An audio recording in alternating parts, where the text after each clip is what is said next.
Ladies and gentlemen, thank you very much for being here with us today. We are here with S3 Productions CEO, Mr. Kurt Hahn. Mr. Hahn, thank you very much for being here. Thank you, Mr. Sanchez. I appreciate this. Well, thank you. You know, I've been very excited. I've been following you with this whole idea under S3 Productions. You've been doing a series of shows on forgotten music on 78s. You know, I know you also are starting to sell some of the albums that you have, and we're going to share that information with the viewers and listeners, since this is also webcast simulcast with podcasting worldwide. So we haven't, we're making these offers to all these individuals in the world who have access to these wonderful 78s. Let's start with me first of all. I know you've been doing, tell me about the history of 78s. Where did that come from? You said it's a forgotten medium, and now we're starting to see it. Tell me the history of all this. Well, it's my understanding that Edison, amongst others, Thomas Edison. Okay. Figured out a way of actually recording the human voice onto a medium. In which case, he started originally with the wax cylinders, which are sort of a cylindrical. Yeah, I remember pre-78. Right. And I don't remember who, but we'll call him Edison for a lack of developed a way of doing onto a flat platter the shellac records. Okay. Is that wrong? Yeah, they used to be done vertically, and somebody came along and did them horizontally. And they started doing acoustically recording, where they would speak in these big, like, megaphones, and that's what would generate the signal to generate the needle to cut the records. Okay. And then they went from that to electronic, which is like using a microphone to do what we're doing now, to do the same kind of deal to cut the records. I don't know the exact timeline, but that's the basic flow. And then about that time, people realized that, hey, I could, and they were actually using them to sell gramophones, or the old Victrolas, the old wind-up record players. And there was actually a way to promote the record player. It wasn't the record for the record, it was to promote the, so the big sellers way back when were furniture stores. Oh. And they would give away the records to promote people buying the record players. And then that caught on to where people could go out and buy records fairly. This is all pre-radio. Yeah. Okay. So people could have the music in their own home. In their home. Regardless of, you know, connections in the air. And then, like every other technology, that caught on, and then pretty soon you had all these companies going out making records. There was a demand for it. Yeah, well, there was a demand. And then, of course, you had all the independents going out and recording music of everybody and his brother doing music. Okay. Which then led to, okay, so you got this genre, that genre, that genre. So, somebody thought, you know, this is just a fancy, and next thing you know, you have an industry behind it. It caught on. And then when radio came along, they needed material. And plus they realized, hey, wait a minute, I can listen to this on the radio, because at that time radios were at least on par. And I don't claim to be the expert. I'm going to say this right. I don't claim to be the expert, because probably people know much more. Sure. Yeah. But when people realize they can hear the song on the radio and still own the medium, where they weren't listening to a radio, they could play it anytime they want. And then things just took off from there. I see. And but it stops. The whole idea. I mean, you know, I've picked up some 78s. Yeah. Relatively, they're heavy. They break. They're very melt. They melt. So I can somewhat understand how they stopped doing it.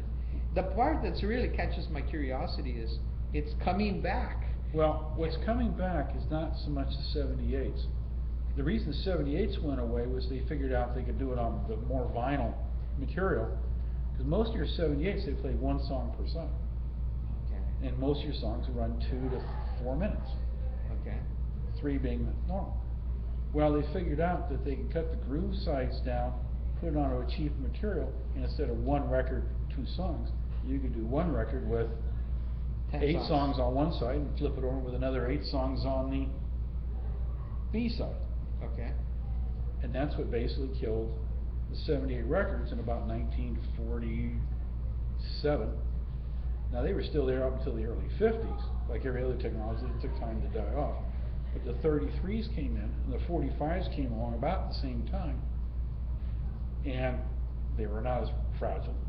They still melt, but they weren't as Fragile has the 78s, and that took off for the next umpteen years until CDs came along, which now are smaller.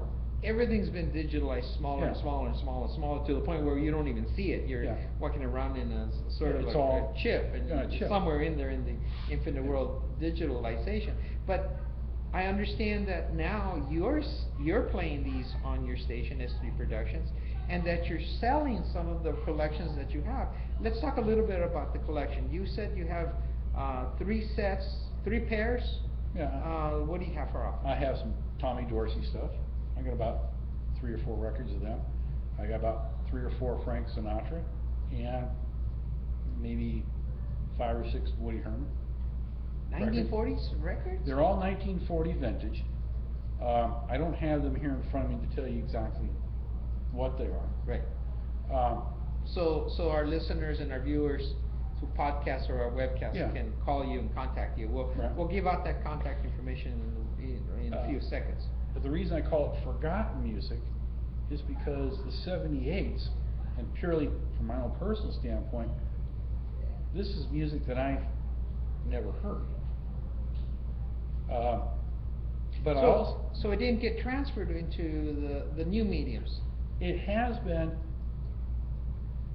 For example, I can take almost any record I got. Somebody someplace has already digitally remastered it and put it onto a CD, or put it on YouTube, or put it out there on the cloud someplace. Okay.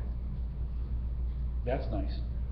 But there's a certain feel, a sound, the crackle, the hiss, the pop, that you get with a record. And when you grew up with that sound, that's the way it sounded. When you digitally So the sound was actually part of the song. in my mind, because that's what That's what you heard. I grew up with. That's what I. So if you hear it clean, it doesn't doesn't- sort of connect back to that time. It doesn't say it's bad. It No, just no, doesn't. no, no, It just no, doesn't no. sound. So in other words, like in a little bit in the movies and in pictures, when you look at pictures of the, I don't know, 1900s, they're partially black and white, Yeah. sort of yellowish, and it's just sort of the background. You know you're looking at a picture of the time. You Yeah. connect more to it than if you get something with super bright colors and Yeah. all the bells and whistles. It's Yeah. not connecting you back to that era. It's like we're watching. This is a very bad analogy. Turner Classic Movies, Right, which right. is all black and white. I mean, it's all bad. People are watching old movies on television. But they were made for black and Yeah. white. That's the way they were designed. Yeah. I listen to the old records because my dad collected them.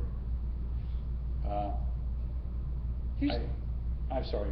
Here's the reaction. What is the reaction when people, seniors, hear the song that they heard back when they were little kids? Like you say, with all the cracks and all the bells and The whistles. biggest reaction I get, and my biggest audience, by far, is 40 to 60-year-olds. Oh wow! And the biggest chunk of them are male. That's what really surprised me. Wow, that's unique. Yeah, and I never realized that my biggest, and it's like 25% of my audience is male, 40 to 60 years old. Worldwide, I understand. Worldwide. And I think and the biggest reaction I get is, oh, that takes me to my grandmother's wedding, my grandfather's funeral, my first date with my wife, the first blank. Wow. I remember that when we were camping. We were off in Lower Sublovia someplace. Wow. That was at my grandfather's funeral. That was. And you know what's so funny is that it's not just for people here in the United States. No, it's worldwide. It's worldwide. People were listening to this music. Yeah. And I have records that I picked up from various. My favorite story was I had this one from Swedish Radio Sweden. It's all in Swedish. I had no idea what it was. And so